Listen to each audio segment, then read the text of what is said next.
not so warm. Whenever I complain about my dogs again, remind me of this moment. The snowmobile scared me a little bit, and I'm really afraid that they will hit them. I don't want to do anything today.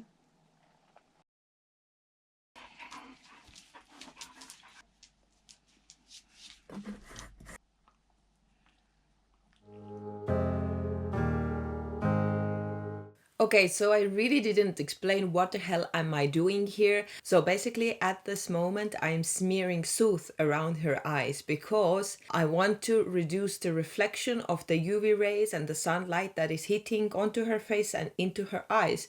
Because when we were finishing our last stage of the Kungsleden hike, I noticed that she started to tear in her eyes a lot, and then she started to squint them as well when we were outside, and these are the first signs of sun blindness. Obviously, she's not fully blind here because this is the end of the spectrum of sun blindness. You get blind, and this affects people as well. That's why we humans have to wear sunglasses, especially high category sunglasses when we go to the mountains, into glaciers, and also to the ocean, because in addition to the sun that is hitting to our eyes from above, when the sun reflects from the surface as well, it like doubles the amount of UV rays in your eyes, and it can really cause damage in your eye retina. The cure for sun blindness is easy. It's just rest in shaded area, and that's exactly what we had been doing for the last 1.5 days. Also, I was giving anti-inflammatory eye drops for her, so after all of that, her eyes were doing really well. Dogs in general are less affected by sunlight blindness, but dogs with blue eyes especially are more susceptible to that, and also dogs who have light faces. But not all dogs with blue eyes can get sun blindness. It has a lot to do with genetics as well. Anyway, this is what I'm doing here, trying to replicate the genius design that the huskies have, usually the dark circles around their eyes, to help to reduce the UV rays that hit her eyes when the days are sunny. And I'm sharing this information with all of you because this is not the end of the story of Odezza's eyes. So stay tuned for next episodes because it comes into play again. Anyway, enjoy the rest of the video.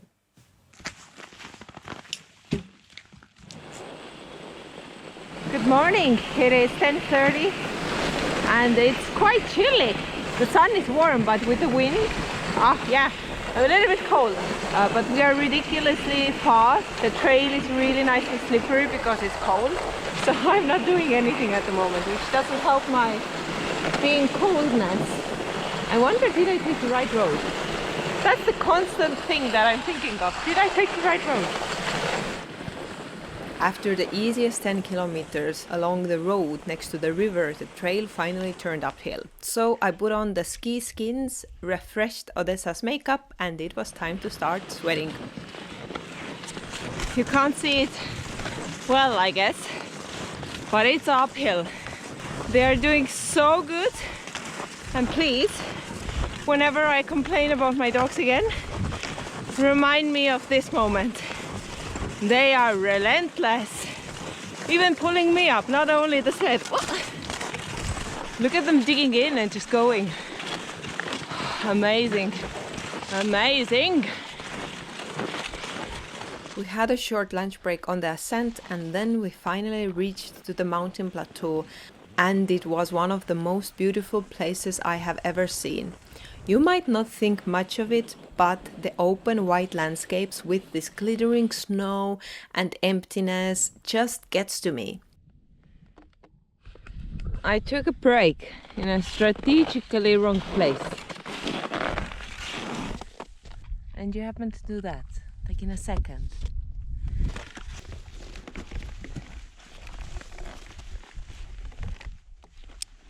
The weather is so nice.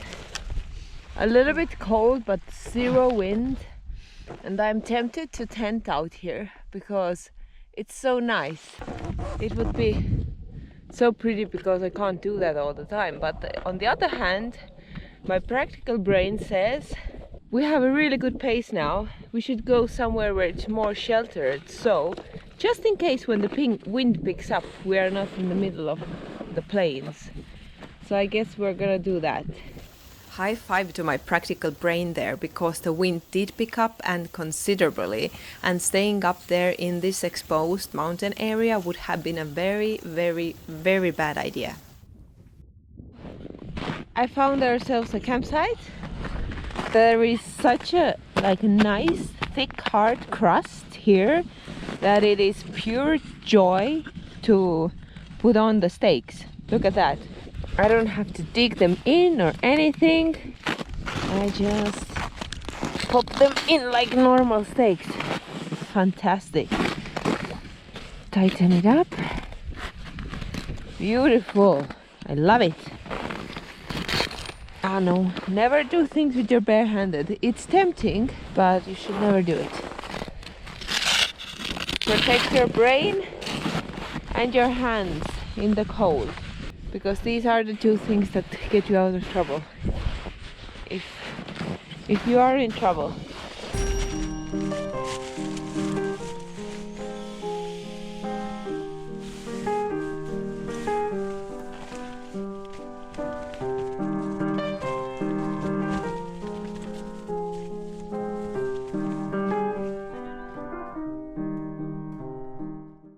Good morning. So it's not especially cold morning, but it is windy and it is snowing, so it's nasty. Yeah, the first things first. What I usually do in the mornings is I prep the food, the dog food straight in the morning, so they can eat and start digesting, and then I will continue doing my stuff. But I should have warm water in the thermos so I can use that, so I don't have to start boiling straight away. I like that the days start to have a little routine in them. My alarm goes off at 6 a.m. and whatever motivational stuff I try to tell myself, it always takes me an hour to finally crawl out of the warm sleeping bag. After feeding the dogs, I start melting snow for the water, and at the same time I have my breakfast. Although my appetite had returned a little bit, I still didn't feel excited to eat in the mornings. So I started to make myself a calorie bomb of a coffee with hot chocolate and loads of butter inside. And yes, actually, I just put butter in my coffee and it tasted awesome. And then I nibble anything that I felt like eating, usually just some nuts. It's getting steamy in here. Oh my god, it's like steam sauna. Then I prepare my warm lunch by putting my freeze-dried food pack into my food thermos, adding hot water, and again another spoonful of butter in here as well. After all of this is done and my thermoses and bottles are all filled with hot water, I start to pack up the camp. From the point where I actually come out of the sleeping bag until we are ready, it takes me like 3 hours. Oh, mornings, they're so long. I feel like I have done the day's work already. But it's beautiful. It is beautiful when the sun is out. Okay, let's go. Once again we skied over a beautiful mountain area with plain white views all around us. It was windy and sunny and I loved it. I love the subtle adrenaline that the wind brings, especially when it's sunny, because then you can see all of the spectacle in its full glory. Whenever the trail is flat enough, I take off the skins off the skis, especially in the mornings when the dogs are pulling harder, and I can glide behind the sled without doing a lot. This is so cool. In the morning we were there camping under this cliff. I can already feel the downhill. Woo.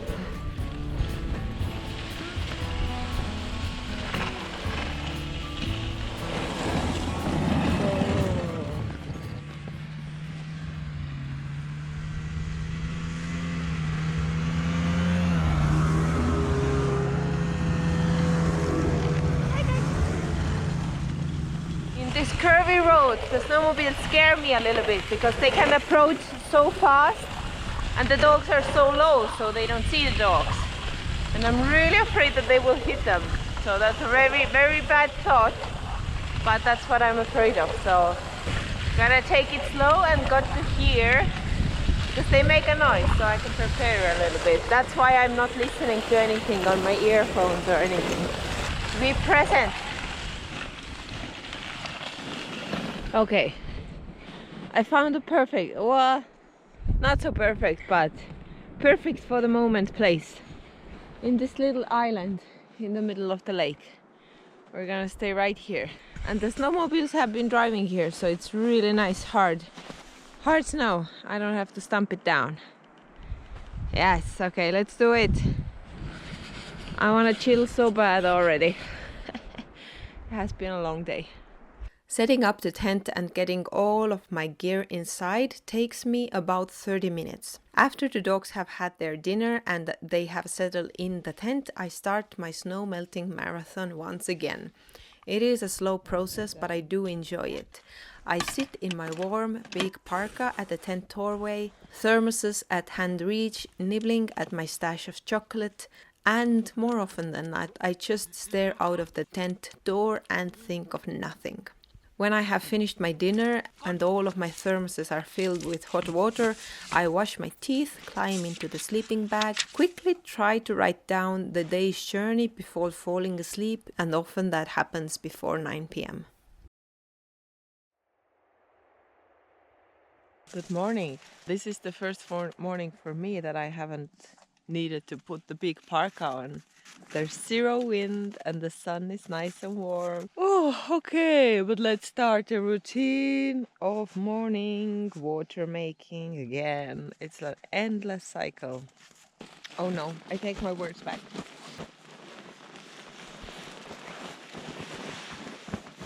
It's not so warm. Woo! I don't want to do anything today.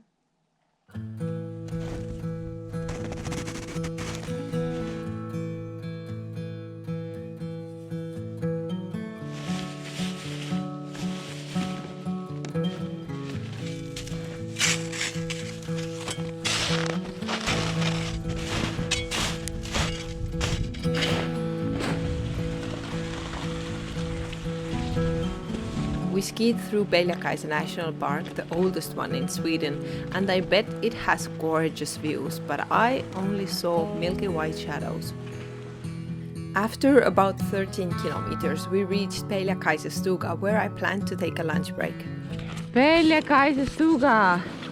Dogs, you have it right. It's deep snow, but we need to go. Come on, hike.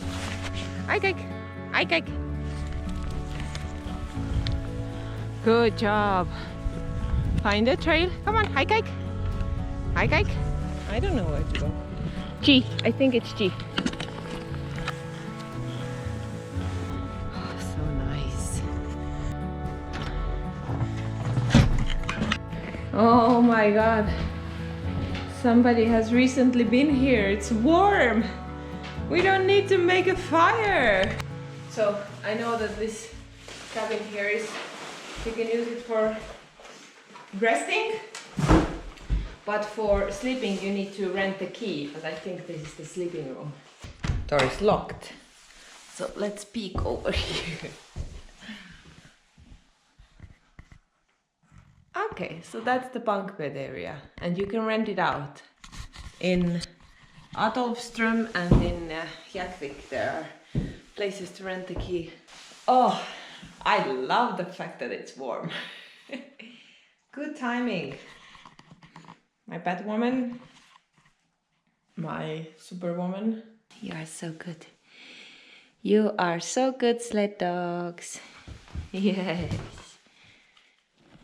After our lunch break, we skied another easy 6 kilometers, mostly downhill, and soon we reached Jäkvik, our second village and my second resupply point on the trail. So I got ourselves a room in Jäkvik's Kyrkegarden. Jäkvik, what's the name?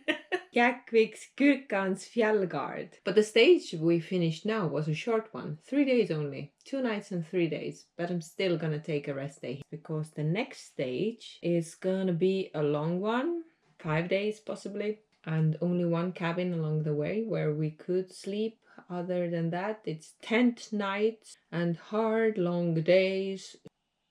Yeah, there's no hurry. Let's take a rest. Okay, I'm gonna end this vlog here, this stage vlog, and we're gonna have a beautiful rest day tomorrow and see you in the next stage. Okay, bye.